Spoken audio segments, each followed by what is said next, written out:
Bondi ബീച്ചിൽ ജൂത Hanukkah ആഘോഷത്തിനിടെയുണ്ടായ കൂട്ടവെടിവെപ്പിൽ കുറഞ്ഞത് 10 പേർ കൊല്ലപ്പെടുകയും നിരവധി പേർക്ക് പരിക്കേൽക്കുകയും ചെയ്ത സംഭവത്തിൽ ഓസ്ട്രേലിയൻ പ്രധാനമന്ത്രി ആന്റണി അൽബനീസിനെ വിമർശിച്ച് ഇസ്രായേൽ പ്രധാനമന്ത്രി ബെഞ്ചമിൻ നെതന്യാഹു രംഗത്തെത്തി. സർക്കാർ ജൂതവിരുദ്ധത വളർത്തിയതായി ഇസ്രായേൽ പ്രധാനമന്ത്രി ആരോപിച്ചു.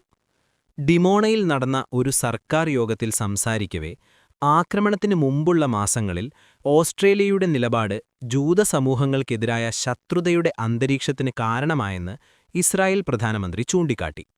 ഓസ്ട്രേലിയൻ സർക്കാരിനെയും അവിടെയുള്ള നിയമപാലക സംവിധാനത്തെയും നെതന്യാഹു വിമർശിച്ചു. കുറച്ചു മാസങ്ങൾക്ക് മുമ്പ് ഞാൻ ഓസ്ട്രേലിയൻ പ്രധാനമന്ത്രിക്ക് കത്തെഴുതി. അതിൽ ഓസ്ട്രേലിയൻ സർക്കാരിന്റെ നയം ഓസ്ട്രേലിയയിൽ ജൂതവിരുദ്ധതയെ പ്രോത്സാഹിപ്പിക്കുകയും അത് വളർത്തുകയും ചെയ്യുന്നുവെന്ന് മുന്നറിയിപ്പ് നൽകി. പലസ്തീൻ രാഷ്ട്രത്തെ അംഗീകരിക്കുമെന്ന് ഓസ്ട്രേലിയ പ്രഖ്യാപിച്ചതിന് പിന്നാലെ ഇക്കഴിഞ്ഞ ഓഗസ്റ്റിൽ അൽബനീസിനയച്ച കത്ത് പരാമർശിച്ച് നെതന്യാഹു പറഞ്ഞു.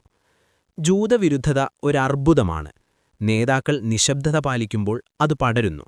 നേതാക്കൾ പ്രവർത്തിക്കുമ്പോൾ അത് പിൻവാങ്ങുന്നു.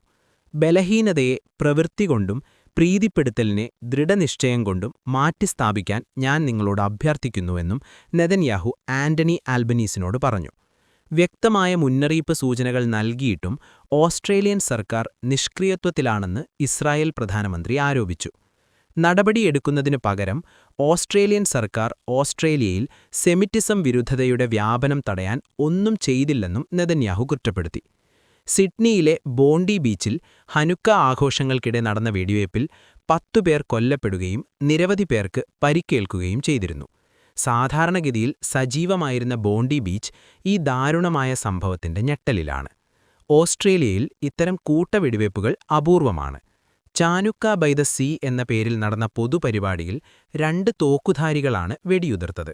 റിപ്പോർട്ടുകൾ പ്രകാരം 50-ലധികം റൗണ്ടുകൾ അവർ വെടിയുതിർത്തു. ഒരാക്രമിയെ പോലീസ് വെടിവെച്ചു കൊന്നു. രണ്ടാമത്തെയാൾ ഗുരുതരാവസ്ഥയിൽ അറസ്റ്റിലാണ്. നവീദ് അക്രം എന്നാണ് ഇയാളുടെ പേര്. ഈ സംഭവത്തിൽ 2 പോലീസ് ഉദ്യോഗസ്ഥരുൾപ്പെടെ 11 പേർക്ക് പരിക്കേറ്റു. പരിക്കേറ്റവരെ ആശുപത്രികളിലേക്ക് മാറ്റി സായുധരായ ഉദ്യോഗസ്ഥർ പ്രദേശം വളയുകയായിരുന്നു. കണ്ടെത്തിയ സംശയാസ്പദമായ വസ്തുക്കളെക്കുറിച്ച് വിദഗ്ധ ഓഫീസർമാർ പരിശോധന നടത്തുന്നുണ്ട്. 100 കണക്കിന് ആളുകൾ പങ്കെടുത്ത ഹനുക്ക ആഘോഷത്തിനിടെയാണ് ആക്രമണം നടന്നത്. എങ്കിലും യഹൂദ സമൂഹത്തെയാണ് ലക്ഷ്യമിട്ടതെന്ന് അധികൃതർ ഔദ്യോഗികമായി സ്ഥിരീകരിച്ചിട്ടില്ല.